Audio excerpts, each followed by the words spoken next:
Hoje vamos falar sobre os ucranianos deportados que estão sendo enviados diretamente para as trincheiras. Vamos analisar essa situação também pelo olhar do governo ucraniano. Vamos entender quem realmente criou essa armadilha e quem é responsável por isso. Também vamos abordar como a imprensa americana está tratando o tema em confronto com Trump. E que nessa cobertura nem sempre mostram o que realmente está acontecendo. De vez em quando também vou trazer citações de blogueiros, jornalistas e políticos ucranianos para, digamos, confirmar meu ponto de vista. E no final, vou dizer algo importante para vocês, algo que nem a CNN nem a NBC disseram, algo que eu diria muda completamente o quadro. Então vamos aos fatos. No dia 17 de novembro de 2025, um avião partiu dos Estados Unidos para a Polônia. A bordo estavam 50 cidadãos ucranianos, 45 homens e 5 mulheres. Todos estavam algemados. Foram deportados pelo ICE, a Polícia de Imigração do governo Trump. Na Polônia, eles foram entregues às autoridades polonesas. Esses os levaram até a fronteira com a Ucrânia. Dos 45 homens, 24 estavam na lista de procurados por evasão da mobilização. Eles foram imediatamente entregues à polícia. A polícia, por sua vez, os encaminhou para o Junta de Recrutamento Militar. Um deles é Vladimir Dudnik, 28 anos, tatuador. Ele chegou aos Estados Unidos em 2019 com visto de estudante. O visto foi cancelado. Entrou com pedido de asilo. Estava aguardando a decisão. Foi detido perto do tribunal em Pittsburgh por dirigir sem carteira de motorista. E como você pode imaginar, sem seguro. E fui deportado. Quando eu estava voando para casa, esperava pelo menos ver meus pais, disse Dudnik. Em vez disso, fui direto para o campo de treinamento. 51 dias de preparação. Depois, um curso de operador de drone. Estou na linha de frente no leste da Ucrânia. Me deram o codinome América. Eu esperava ao menos ver meus pais. Isso soa muito lamentável. Lamentável, e muito no estilo da CNN, mas é bobo. Pelo menos é o que eu acho. Outra história. Vamos falar sobre isso um pouco mais tarde, em detalhes. A história da família de Darina e Genia. Não vamos mencionar o sobrenome. Eles vieram em 2022 pelo programa do Biden. Uniting for Ukraine. Era assim que se chamava. Legalmente, com um patrocinador. Em 2024 solicitaram a extensão do status. Darina conseguiu, mas Genia não. Vocês pediram permissão ao dono da casa para ficar, e os donos da casa disseram: desculpe, mas você não pode ficar. Então Genia decidiu enganar os donos da casa e se esconder. Ele deveria ter ido embora, mas não foi, e acabou ficando ilegalmente nos Estados Unidos. Ele foi pego e decidiram deportá-lo por meio de um processo judicial. Em março de 2026, ele concordou em sair voluntariamente para evitar a deportação forçada.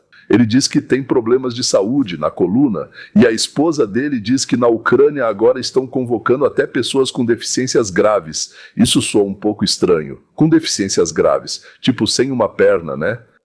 Estão convocando para o exército. Não conheço a situação, claro, e pessoalmente não acredito muito nisso. Continuando. Terceira história. Ruslan, 26 anos. Vamos falar sobre ela também. Ele foi parado na estrada. Segundo ele, tinha os documentos, mas deixou o passaporte em casa. Isso, segundo a CNN, foi o suficiente. Eles simplesmente chegaram por trás, pediram os documentos, ele entregou a carteira de motorista, eles pediram o passaporte, ele não tinha, disseram que ele era ilegal, colocaram algemas nele, colocaram ele no carro. Ninguém perguntou nada. E então, para fora do país, certo? Mas isso foi o que Ruslan contou. Ou a CNN fingiu que acreditou. Você acredita que nos Estados Unidos da América, por uma pessoa ter um passaporte, mas não estar com ele, colocam algemas nela, colocam ela no carro e mandam para a Ucrânia por causa disso? Uma história lamentável. Se fosse assim, muitas vezes, quando me pediam para mostrar os documentos, eu diria: não tenho documentos. Eu seria colocado no carro, levado ao aeroporto e mandado para a Ucrânia. Porque foi exatamente isso que acabei de dizer para vocês que Ruslan nos contou. Na verdade, nem foi o Ruslan, foi a CNN. Deus sabe o que ele contou para eles lá. Depois disso, o comovente correspondente da CNN diz: 3 histórias, 3 pessoas, um resultado, as trincheiras. Eu, pessoalmente, quase comecei a chorar na hora. A CNN cita advogados. Entre os detidos, há pessoas cujos cônjuges são cidadãos dos Estados Unidos. Os cônjuges são cidadãos dos Estados Unidos. Os filhos são cidadãos dos Estados Unidos, alguns nem sequer são cidadãos da Ucrânia, diz a CNN. Eles nasceram na URSS, antes da Ucrânia se tornar um estado independente. Bem, não parece que está havendo uma pequena manipulação? Pelo fato de a pessoa ter nascido na URSS antes de a Ucrânia se tornar um estado independente e depois ter vivido no território da Ucrânia pela lei do país, se acreditarmos na CNN, ela meio que não deveria ir para o exército. Se vale a pena defendê-la ou não, se a pessoa quer defendê-la ou não, se ela tem pais ou entes queridos lá que, após sua partida, alguém mais deveria proteger, isso é uma questão à parte. O importante é que uma enorme quantidade de informações chega até nós de fontes inglesas, russas e ucranianas, que apresentam quaisquer fatos, por um ângulo que deve deixar você indignado com as ações de Trump e de seu governo. Agora quero citar algo para vocês. Vladimir Yalchenko é o ex-embaixador da Ucrânia nos Estados Unidos e representante permanente na ONU. Ele deu uma entrevista ao Telegraph em 2026, em março, ou seja, foi bem recentemente. Trump disse: se ele sabe contar dinheiro, nisso é difícil discordar dele. Mas no que diz respeito a questões geopolíticas e estratégicas da história, ele é muito fraco.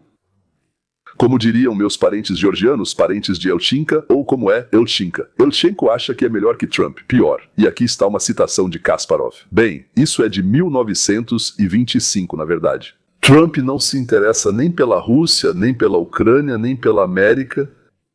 E o que então interessa a Trump? A isso, Kasparov responde: Trump se interessa por Trump. Eu entendo que Kasparov não é ucraniano, mas ele foi entrevistado por um canal ucraniano, que espalhou suas palavras por toda a Ucrânia. Não o interromperam, embora pudessem ter perguntado: de onde você sabe isso? Prove, por favor. Mas ninguém perguntou. Ou seja, passou, como se diz, como uma verdade absoluta. Ok. Mais uma história que a CNN publicou em novembro de 1925...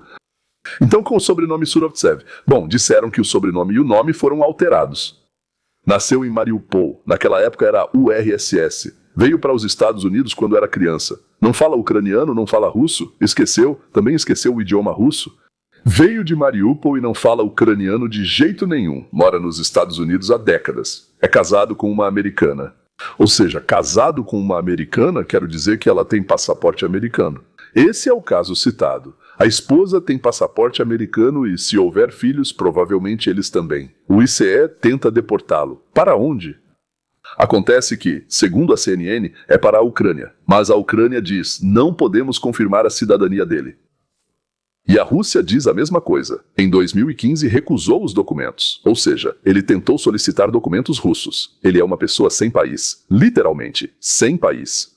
A cidade dele, Mariupol, hoje está praticamente destruída, segundo a CNN.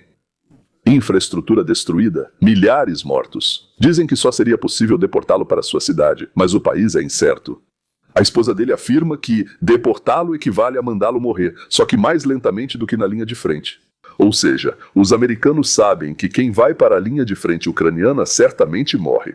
O Estado responde: não importa, pois há um documento dizendo isso. Se é ucraniano, é para lá que vai. E que documento eles têm para provar que ele é ucraniano? Você não acha que isso é um absurdo total e uma mentira? Ou seja, um certo Estado, os Estados Unidos da América, sem entrar com uma ação judicial, mesmo havendo advogados que por algum motivo também não entram com uma ação. Um Estado decidiu expulsar uma pessoa casada com uma cidadã dos Estados Unidos. Foi o que nos contaram. Mas mesmo assim, ele é deportado sem julgamento ou investigação. Se eu não soubesse nada sobre o sistema judiciário americano, talvez com dificuldade eu até acreditasse nisso. Espero que vocês entendam que neste caso não houve nenhuma audiência no tribunal. Pelo menos deveria ter havido. Espero que vocês entendam que, assim que uma pessoa se casa oficialmente com uma americana nos Estados Unidos, ela entra na fila para obter rapidamente, pelo menos, o direito de trabalhar e o direito de permanecer aqui. Sem contar que, se ele ainda tiver filhos americanos, isso significa que o Sr. Surovtsev, como nos disseram, nenhum tribunal e nenhum serviço de imigração queriam que ele permanecesse nos Estados Unidos e depois disseram: o governo responde, não importa que você tenha família, que você tenha esposa, que você viva aqui há muitos anos, nada disso importa, vá lutar na Ucrânia. Para mim, isso significa que eles nos consideram tolos. E agora mais uma citação. O especialista militar ucraniano Yuri Kassianov.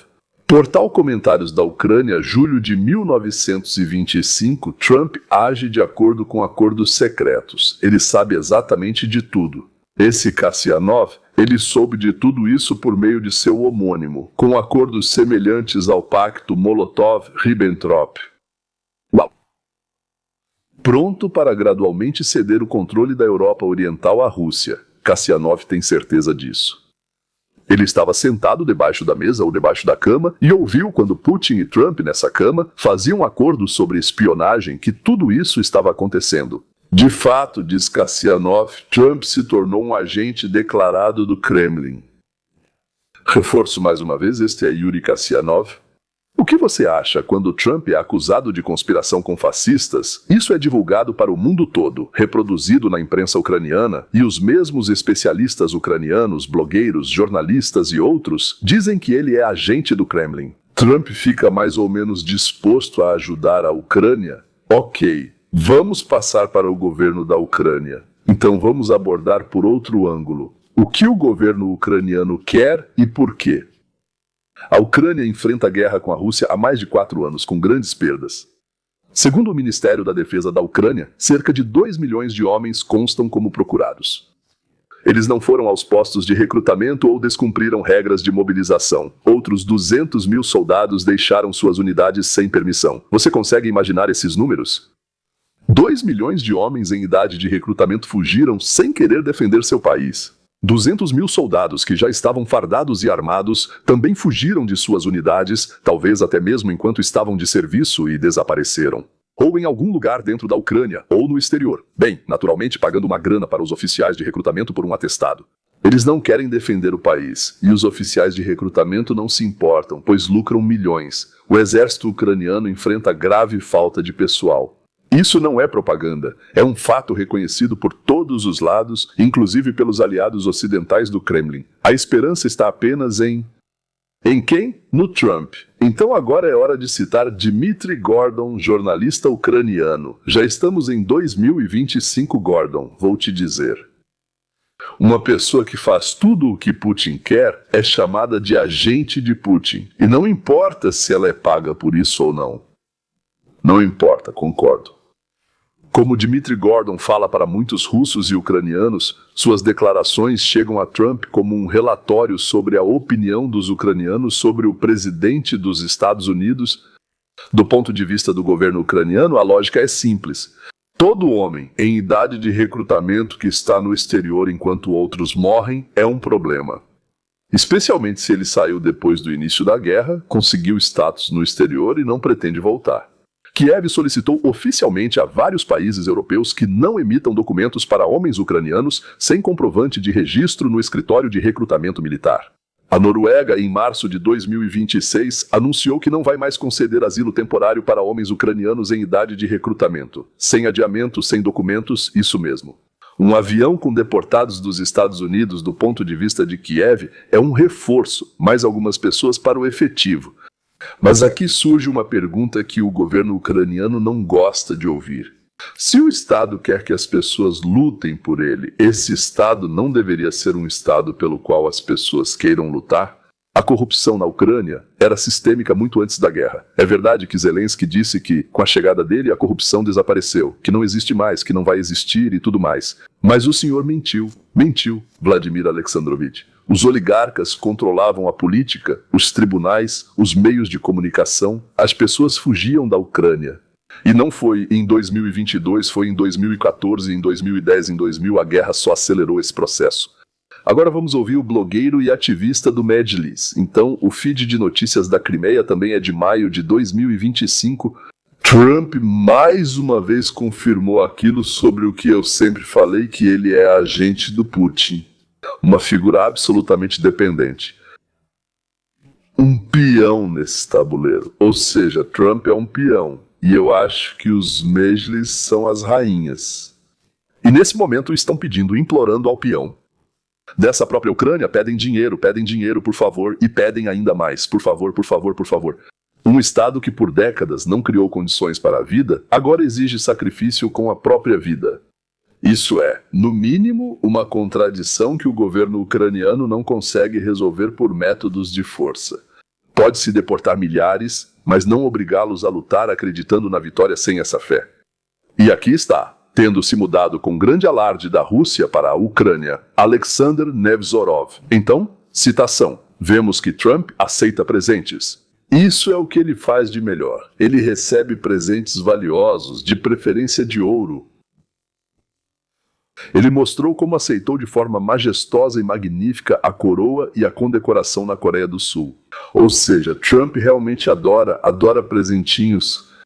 E se tornou, diz Nevzorov, um profissional em recebê-los. Sasha. Mamma mia, queria dizer outra coisa, mas traduzi para o italiano. Vou dizer que Alexander Nevzorov está tentando de maneira incrivelmente profissional indispor a Ucrânia com a única pessoa que pode ajudá-la na luta contra a Rússia. Será que esse foi o principal ou talvez até o único motivo da sua mudança? Nós não sabemos. Mas parece que, a pedido dos camaradas do Kremlin, Zelensky imediatamente concedeu a cidadania ucraniana a Nevzorov. E tudo o que o coração de Nevzorov desejou naquele momento. Antes de passarmos para o próximo ponto, ou seja, envolver Israel nessa mesma situação, um pequeno pedido. Se você está assistindo a este vídeo e quer ver esse tipo de análise regularmente, clique no sininho agora mesmo. Essa é a única maneira de garantir que o YouTube vai mostrar o próximo episódio para você. E inscreva-se se ainda não for inscrito. É de graça e é importante. E isso vai levar 5 segundos. Então, por que os israelenses vão lutar voluntariamente enquanto ucranianos e russos fogem na direção oposta? Quando Israel começou a guerra em Gaza, isso foi em outubro de 2023, aconteceu algo surpreendente. Milhares de israelenses que vivem fora do país, incluindo Estados Unidos, Europa e Austrália, compraram passagens de volta para casa por conta própria. Reservistas estavam voltando sem esperar serem convocados. Alguns interromperam as férias, largaram o trabalho, pegaram voos noturnos. Judeus americanos faziam as malas nos aeroportos de Nova York e Los Angeles e voavam para um país sobre o qual mísseis cruzavam o céu. Agora, um outro cenário. Quando a Rússia anunciou a mobilização em setembro de 2022, centenas de milhares de homens fugiram. Finlândia, Geórgia, Cazaquistão, Mongólia, Armênia. As filas nas fronteiras se estendiam por dezenas de quilômetros. As pessoas abandonavam os carros e seguiam a pé. Quando a Ucrânia impôs a lei marcial e proibiu a saída de homens, muitos ainda assim encontraram maneiras de fugir. Romênia, passando pela Hungria, pela Moldávia, atravessando rios a nado, arriscando a própria vida. E aqui está uma conversa sobre o presidente dos Estados Unidos da América, entre Vitaly Portnikov e, como suspeito, um funcionário do quadro do Comitê de Segurança do Estado, Feijin. Para deixar claro, eu não estava presente quando Feijin assinou o compromisso de servir fielmente ao escudo e à espada da Federação Russa. Citação de Portnikov, sob o silêncio profundo e a aprovação silenciosa de Feijin. Pelo que entendi, ambos são economistas experientes e com grandes conquistas. Então quer dizer, como é mesmo, Portnikov? Trump tem uma visão de política econômica como se fosse um nativo do meio-oeste do século XIX. Ele, na verdade, não tem nenhuma relação com economia. Isso foi dito pelo bilionário Portnikov ao zilionário Feijin, em relação aos desertores ucranianos. Isso não é coincidência nem covardia de alguns, mas um fenômeno sistêmico que exige explicação. O primeiro fator é a identificação com o Estado. Um israelense que vive em Nova York se identifica com Israel não porque o Estado tenta forçá-lo, mas porque ele sente que aquele é o seu país, o seu povo, a sua família sob ameaça. O Estado é ele mesmo, são seus amigos, sua família. Ele integra um projeto construído diante de seus olhos, no qual investiu. Um ucraniano ou russo que foge da mobilização sente algo diferente. Esse Estado quer me usar como material descartável em uma guerra que eu não escolhi, que eu não entendo, que não vai me trazer nada. Essa é uma diferença fundamental. Nem na coragem, nem no patriotismo na relação entre a pessoa e o Estado. Relações que foram construídas ao longo de décadas, não em um só dia. O segundo fator é a confiança no exército como instituição. O soldado israelense sabe que não será abandonado. Eu fui soldado israelense, eu sei exatamente que não serei abandonado. O sistema funciona. Há atendimento médico, evacuação de feridos, comunicação com a família e proteção jurídica. O exército é profissional, com tradições, com uma cultura de respeito mútuo entre oficiais e soldados. Talvez eles nos comandem, mas são pessoas exatamente como nós. No início da guerra, soldados ucranianos e russos enfrentavam outra realidade, sem coletes à prova de balas e comunicação inadequada. Os comandantes abandonam as posições, não resgatam os feridos. A comida, as conservas, as armas são soviéticas dos anos 80 ou coisa assim. A confiança no exército como instituição não é uma abstração. É uma questão. Se eu for, vão me proteger? Se eu for ferido, vão me salvar? Se eu morrer, minha família vai receber o que foi prometido? Em Israel, a resposta é sim. Na Rússia e na Ucrânia, não. Muitas vezes, não. Agora, o terceiro fator, o sentido da guerra. Os israelenses entendem pelo que estão lutando. Hamas matou seus vizinhos, seus parentes, seus amigos. 7 de outubro de 2023 não é uma abstração. São nomes concretos, kibutzim concretos, fotos concretas nas cercas por todo Israel. A ameaça é visível e lenta. O russo mobilizado em 2022 se perguntava por quê? Por causa da desnazificação de um país cujo presidente é judeu? Pela defesa de Donbass, sobre a qual ele nunca sequer pensou em sua vida. Pelas fronteiras históricas que lhe explicaram pela televisão 3 dias antes da convocação. Muitos não entendiam por que deveriam dar a vida por isso e fugiam. O ucraniano que evitava o alistamento em 2024 ou 2025, muitas vezes, não era alguém que não queria defender a Ucrânia, era uma pessoa que não acreditava que seu sacrifício mudaria alguma coisa. Que viu amigos morrerem, mas a linha de frente não avançou nenhum quilômetro, e que estava cansado. O cansaço da guerra não é covardia, senhores, é uma reação humana diante do absurdo. E pelo comportamento da liderança da Ucrânia, o que acontece no campo de batalha é sem sentido. E 25 mil, 27 mil, às vezes 30 mil pessoas por semana morrem por isso, por esse absurdo. E os caras na TV, sentados em casa, cutucando os dentes, ficam fazendo propaganda. Vamos lá, vai, lute, nem um palmo de terra. Então Scheitelman é claramente um agente infiltrado justamente para fazer de tudo para aproximar os ucranianos do Trump. E o Trump já repetiu várias vezes sobre o sentimento contra a Ucrânia. Desta vez, Trump fez besteira com palavras. Essa é uma citação do Scheitelman. Ele sorria encantadoramente com todos os dentes que ainda lhe restavam.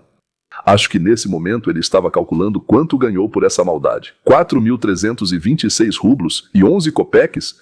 Vamos ser honestos desde já. Eu não sei quanto pagam por falar mal do Trump no ar, mas não é possível que todos esses Scheitelman, Schweitz, Shenderovich, Portnikov, Nevzorov, Latinina e outros, Pincus inclusive, digam tudo isso de graça. Embora do Pincus eu não duvidaria. Os outros, especialmente, claro, Feigin e Nevzorov, certamente conhecem o prêmio do Coran. O quarto fator é a diáspora e o caráter da emigração. A diáspora israelense são pessoas que saíram por escolha própria, mantendo uma ligação viva com a pátria. Eles pagam impostos em Israel para que a maioria saiba disso. Eles votam nas eleições israelenses do exterior. Eles vão para casa nos feriados, para funerais, para casamentos. Israel para eles não é o passado, é o presente que simplesmente está em outro fuso horário. É só que para eles é mais conveniente ter algo aqui do que lá. E quantas pessoas voltam vendendo tudo dizendo senti saudades de Israel. A diáspora ucraniana e russa é diferente. É uma parte das pessoas que foram embora justamente porque queriam romper o vínculo com o Estado. Não com a cultura, nem com a língua, nem com a família, mas com o Estado, com a corrupção, com o abuso de poder. E principalmente com a falta de esperança. Quando esse Estado diz para eles, volte e morra, eles perguntam, mas afinal, o que você fez por mim? Quando eu fui embora, você me atrapalhou, não ajudou. Quando eu morava lá, você me dava regras? Nada. E agora você quer a minha vida? E aí vem o quinto fator. Eu chamaria assim, a história da formação do Estado. Israel é um Estado jovem, que foi construído em cima de uma ideia. As pessoas vinham de todo o mundo para lá porque acreditavam nessa ideia. O Estado foi construído de baixo para cima, por meio dos kibbutzim, exércitos voluntários e um projeto comum. A Ucrânia e a Rússia são estados pós-soviéticos que foram construídos de cima para baixo. A burocracia soviética simplesmente se renomeou.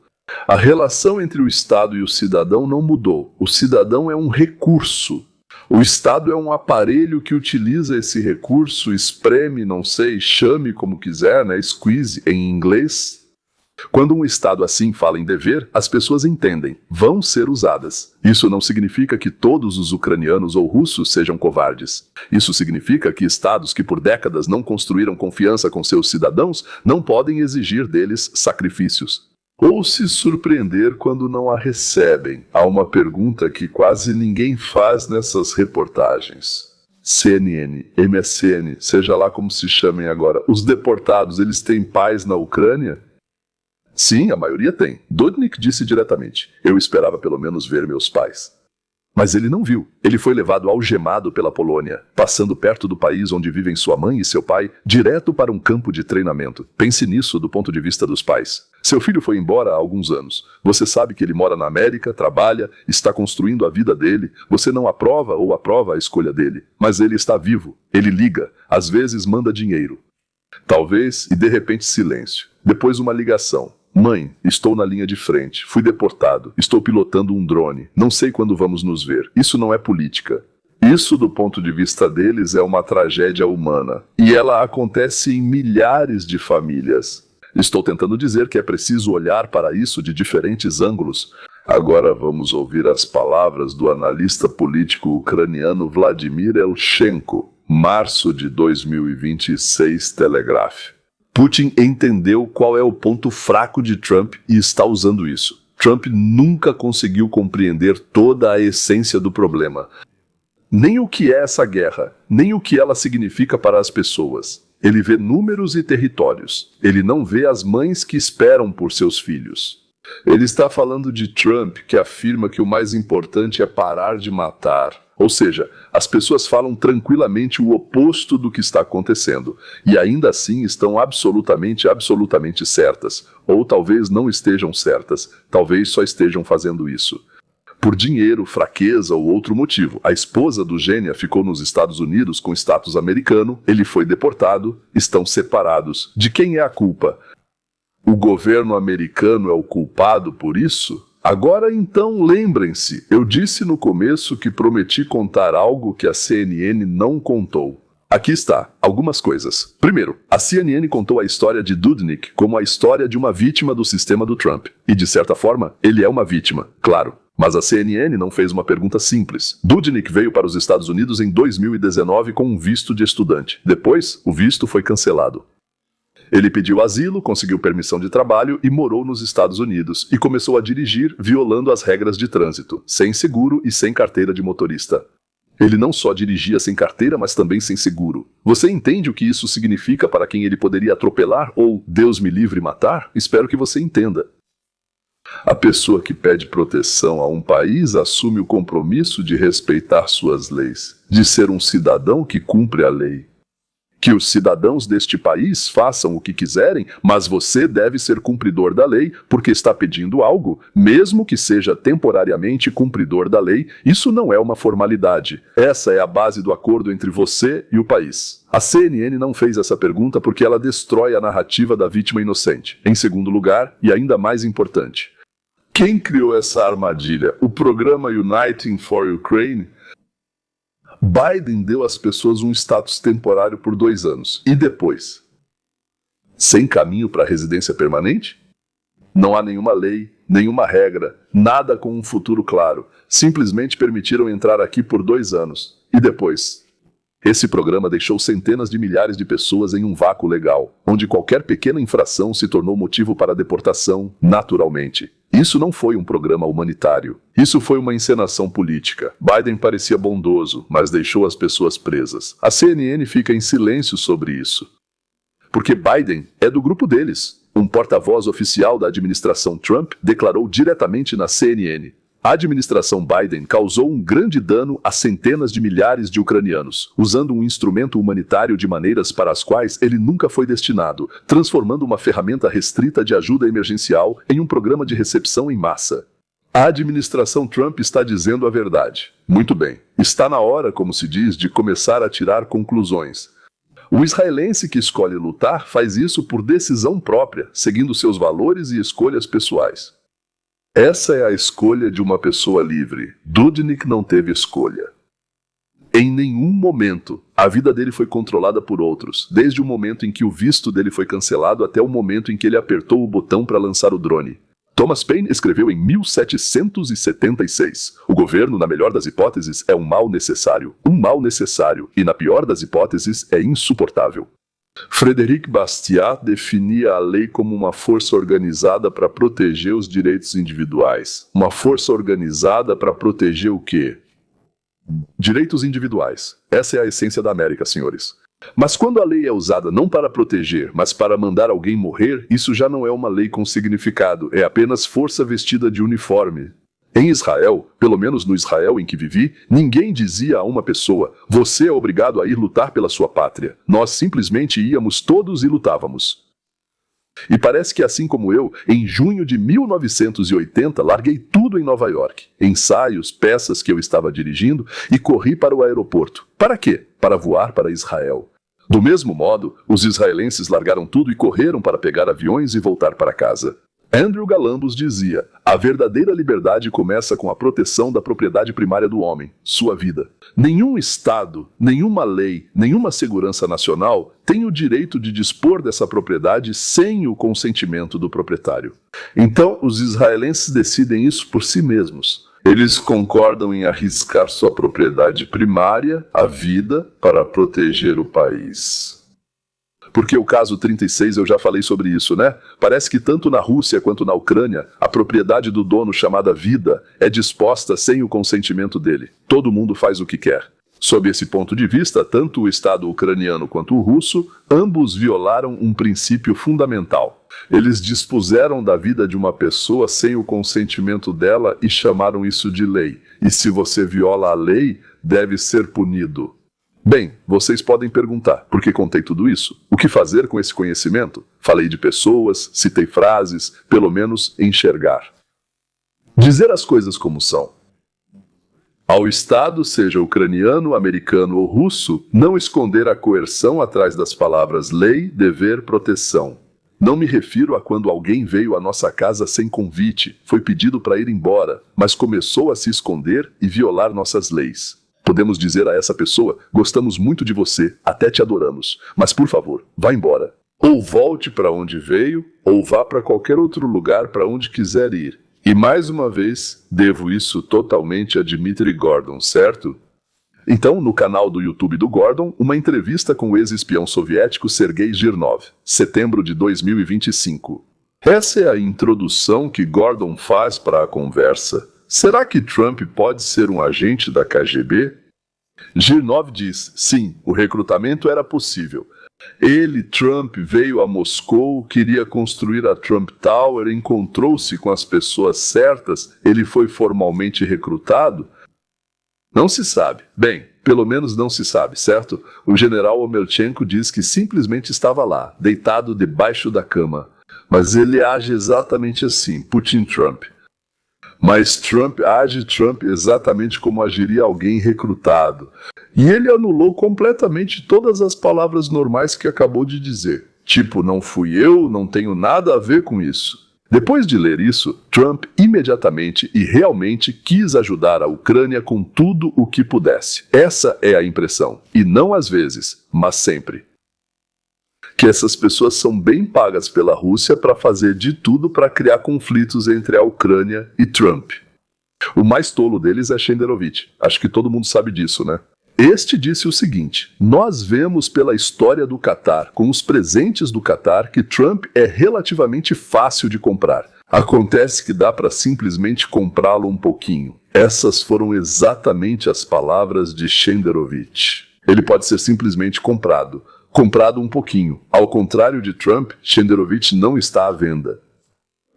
Na verdade, o motivo pelo qual ele não está à venda é porque ele não serve para ninguém. Se essa análise foi útil para você, há duas maneiras de apoiar o canal. A primeira é gratuita. Clique no sininho e se inscreva. Ou melhor, se inscreva primeiro e depois clique no sininho. O YouTube não mostra nossos vídeos automaticamente. Só os inscritos com notificações ativadas veem primeiro. Isso leva 5 segundos e não custa nada. E o segundo é para quem quer mais. Por $4 por mês, menos do que uma xícara de chá. Não, uma xícara de café. Aqui o chá custa 3,70, mas o café já custa 4 dólares. Sim, você tem acesso às versões ampliadas das nossas análises, materiais extras e vídeos que não publicamos abertamente. Você vê os materiais antes de todo mundo, você vê o que não entra na edição principal. O link para ambos estará abaixo na descrição. Então, o final. Então, já estou conversando com vocês há muito tempo. Está na hora de ir para o final? Ah, como era mesmo lá? Então nós cantamos e dançamos para vocês, mas já cansamos de cantar e dançar.